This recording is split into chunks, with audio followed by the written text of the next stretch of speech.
All right. So, Steve, if you could give one piece of advice to educators looking to future proof, whatever future proof means, right? They're teaching strategies with technology. What would that be? Yeah, you can't future proof. Okay. I spent the 90s and the early 2000s working in IT where everybody was trying to future proof everything.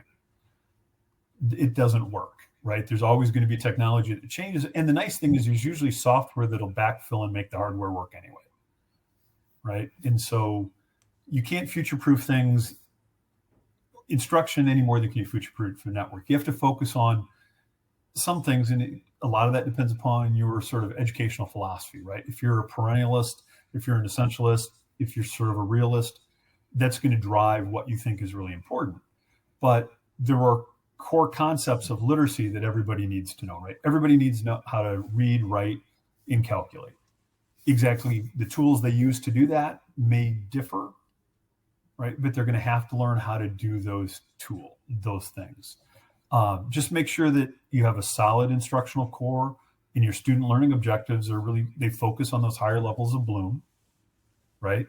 And all instruction's kind of situational too, because you're going to have a different group of students every time in those desks looking at you. And so what can you do to make sure they learn how to learn, right? I used to carpool with a physics teacher who ultimately became a superintendent as well. And I always laugh at Brian and say, every day, you're teaching people things that are wrong, right? Because if you remember back to like when I was in chemistry, we learned the electron was the smallest thing on Earth, right? Now we know there's a whole bunch of smaller things and maybe even smaller things, right? And so the key in chemistry wasn't that I learned about the electron and neutron and the plum pudding model of the atom. I learned about the scientific method, right? So you learned how to learn. And in literature and in history and the arts, you learn, the internal and external criticism when you're looking at a document, right? How to really determine what it was saying and in the context it was given.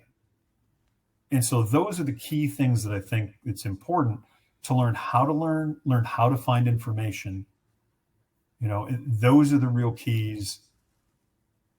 Those are going to remain consistent, I think, depending upon whatever happens with digitization and our AI tutors potentially and other things. And they're going to work whether or not you unplug your computer or not. So what you're talking about here is, not future proofing with technology, but future proofing by having that solid basis and that solid foundation.